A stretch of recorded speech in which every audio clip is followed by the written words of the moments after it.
Hello, പുതിയൊരു വീഡിയോയിലേക്ക് എല്ലാവർക്കും സ്വാഗതം. ഇറച്ചിക്കറി വെക്കാം. ചട്ടി ഗ്യാസിൽ വെച്ച് എണ്ണ ഒഴിച്ച് ചൂടായി കറിവേപ്പില ഇട്ട് കൊടുത്തു. ഉള്ളി ചതച്ചതിലേക്ക് ഇട്ട് കൊടുത്തു. ഇഞ്ചി വെളുത്തുള്ളി അരിഞ്ഞ് വെച്ചത് ഇട്ട് കൊടുത്തു. ഇനി നല്ലതുപോലെ ഒന്ന് ഇളക്കി കൊടുക്കുക.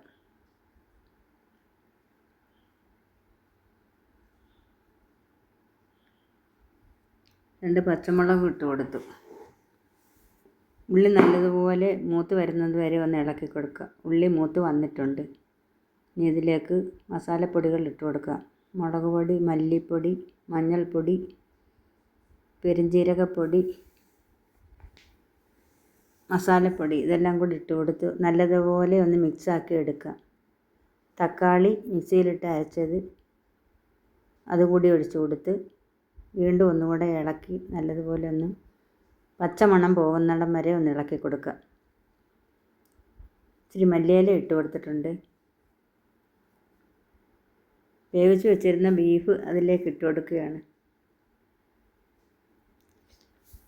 ഇനി ഇതെല്ലാം കൂടി നല്ലതുപോലെ ഒന്ന് മിക്സ് ചെയ്തെടുക്കുക.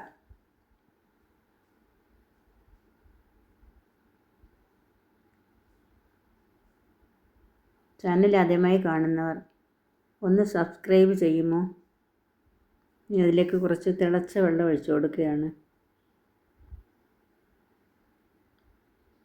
വെള്ളം ഒഴിച്ചു കഴിഞ്ഞ് വീണ്ടും ഒന്നുകൂടി നല്ലതുപോലെ എല്ലാം ഒന്ന് യോജിപ്പിച്ചെടുക്കാം. അല്പം ഉപ്പ് കൂടി ഇട്ട് കൊടുക്കാം. വീണ്ടും ഒന്ന് മിക്സാക്കി എടുക്കാം. ഇനി അത് അരപ്പെല്ലാം ഒന്ന് വേഗം വരുന്നിടം വരെ അടച്ച് വയ്ക്കാം. ഏകദേശം എല്ലാം നല്ലതുപോലെ അരപ്പെല്ലാം വെന്ത് വന്നിട്ടുണ്ട്.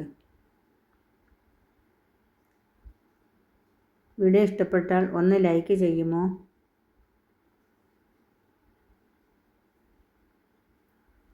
ഇനി വേവിക്കാനുള്ള കപ്പ ശരിയാക്കി എടുക്കാം.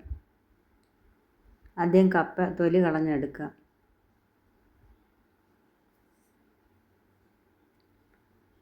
ഇവിടെ നല്ല മഴയായിരുന്നു. ഇന്നലെ ഒരു ശകലം തെളിച്ചമുണ്ടായിരുന്നു. അതിനും കൂടി ഇന്ന് മഴയായിട്ടിരിക്കുക.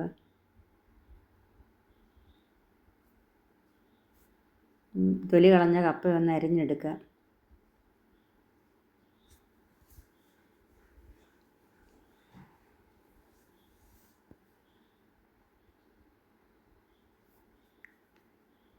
അരിഞ്ഞെടുത്ത കപ്പ കഴുകി വൃത്തിയാക്കി എടുത്തിട്ടുണ്ട്.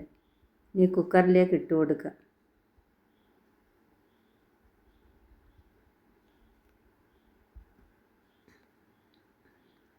പാകത്തിന് വെള്ളം ഒഴിച്ചു കൊടുക്കാം. ആവശ്യത്തിനുള്ള ഉപ്പും കൂടി ഇട്ട് കൊടുക്കുക. ഇനി അത് നല്ലപോലെ ഇളക്കി മൂടി ഗ്യാസിൽ വെച്ച് വേവിച്ചെടുക്കുക.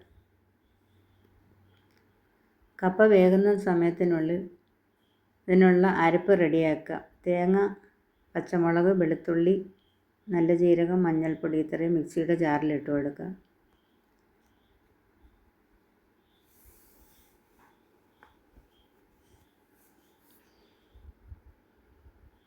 കുറച്ച് വെള്ളവും ഒഴിച്ച് നരച്ചെടുക്കുക. അപ്പോഴേക്കും കപ്പ വെന്തിട്ടുണ്ട്. അതിൻ്റെ വെള്ളം ഊറ്റി മറ്റൊരു പാത്രത്തിലേക്ക് ഇട്ട് കൊടുക്കുക. എന്നിട്ട് അരച്ചുകൊണ്ട് വന്ന അരപ്പും കൂടി ഇട്ട് കൊടുത്ത് സ്വല്പം വെള്ളവും ഒഴിച്ച് നല്ലതുപോലെ ഒന്ന് ഉടച്ച് മിക്സ് ചെയ്തെടുക്കുക.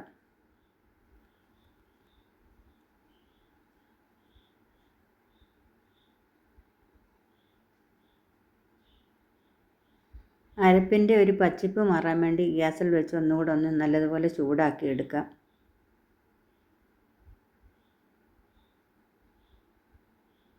എല്ലാവരും ഒന്ന് സപ്പോർട്ട് ചെയ്യണേ.